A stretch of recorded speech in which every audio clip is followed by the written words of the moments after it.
Have you ever wondered what it'd be like to be a knight in shining armor? A Viking with raging power? A samurai with dying honor?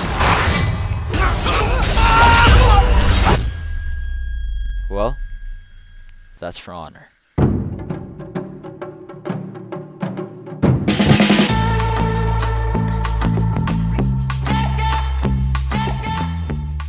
For Honor is not your typical fighting game. It's not Tekken, it's not Street Fighter, nor is it Brawlhalla. It's not a 2D, button-mashing, rage-inducing mess of a game. For Honor is different. It's a work of art. Oh, yeah, what? No, that's not unguardable.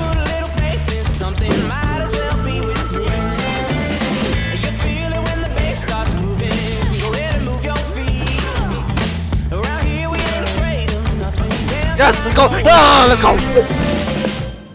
So, what is For Honor? Well, For Honor is a multiplayer fighting game with many PvP and PvE game modes at hand. Of course, the rules are different for every game mode, but for the most part, players killing opposing players is the general goal because, you know, it's a fighting game. Yo, monkey!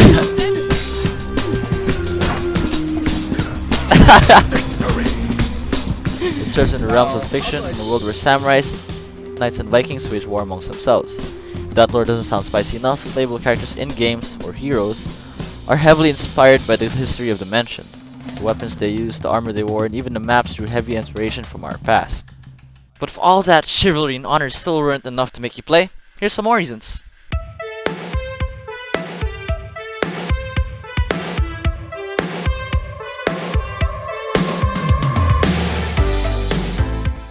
For Honor's unique combat system is phenomenal. It's honestly a breath of fresh air from the normal combat systems we see. For Honor is one of the few games where the player's mechanics are emphasized, where the player's ability to adapt and react is essential to the player's success. It's one of the few games where luck is barely a factor, where the more skillful player almost always wins. Of course, it's not perfect. There are some cheesy ways you can win, but besides that, the combat system is really fleshed out. And honestly, this game can have some really intense fights. I mean, what more can you want? It looks fun, it's challenging, and quite frankly, it's probably one of the best combat systems out there today. Let's go! Let's go! Let's goddamn go! Clutched up, baby. Clutched up.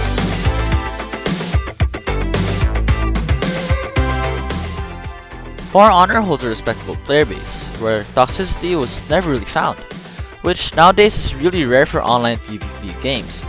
Players have a camaraderie with each other. If I may, they have honor. The community tries to improve as a whole without leaving anyone behind, which is completely different compared to the games like Valorant and League of Legends where players degrade each other, and even make really weird comments to each other. Yeah. No, You here? me gone wild. Yumi gone wrong. You me 4K. Miko gone section. Not Miko, Yumi. Whoa, sorry. I say Miko. what the? I say Miko. I Right. said Yumi. Yeah, you've been saying some weird stuff I don't know what's happening to me.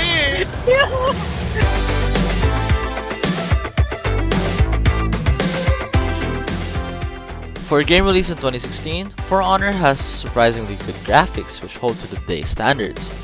Player models look nice and crisp and maps are out of this world. I mean, look at this. For Honor is beautiful.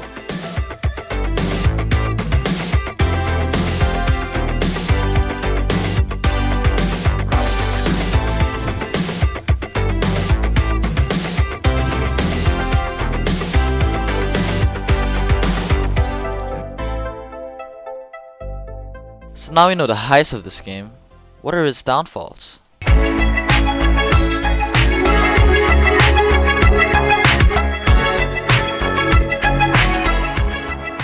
For Honor has a steep learning curve. To be decent best at the game, you have to put in time to practice and get used to it. The combat system really is a double-edged sword. It's unique but takes a long time to get used to with the amount of mechanics incorporated with it. This factor drives many new players from trying out the game or putting in hours to get better. This game can really be discouraging when your opponent is just better than you. You don't have a clue what he's doing and you don't know how to stop him. Dude, what? He's so good!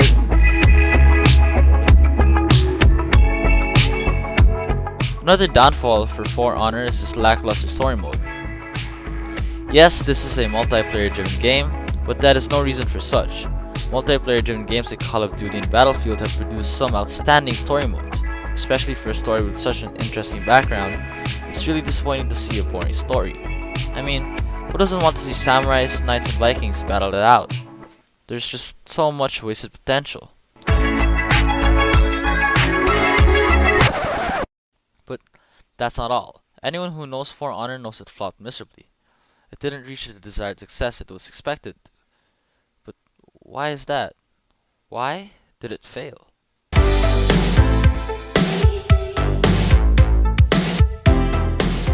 For Honor was developed and published by Ubisoft, which is a problem. Yes, they have produced some good games, but they have a reputation for not listening to their player base. This is important because, they're the ones playing the game. Alongside this, Ubisoft's lazy maintenance of the game greatly affected the game's success. On release, many bugs and glitches were seen, which is normal for a new game, but instead of rushing to fix these problems, it took months to even acknowledge them. It's so bad that some problems on release can still be seen today. Another problem Ubisoft constantly brings to their games is the pay-to-win aspects. Though For Honor is not heavily affected by this, the problem is still there. New heroes are hard to grind for, and paying is the easy way out. But that's even if there's new players to play for. For Honor lacked updates to keep the game interesting and fresh. Time and time went on and nothing new really came out. The game got barely any new game modes, any new heroes, or really any significant updates in general to keep the game alive. Honestly, all I can say is that this game could have been so much more, but the lack of attention Ubisoft gave it caused this game to fail. For Honor at its core was good, but Ubisoft wasn't. Ubisoft sucks. Though no real moral lessons can be learned from playing this game, we can learn a lot from how it was run. We can take the wrongdoings of Ubisoft and learn from it. For Honor is a prime example of how to not run a game, how to not listen to your player base. So if you're an aspiring video game developer, don't be Ubisoft. Please, don't be Ubisoft. Be someone better.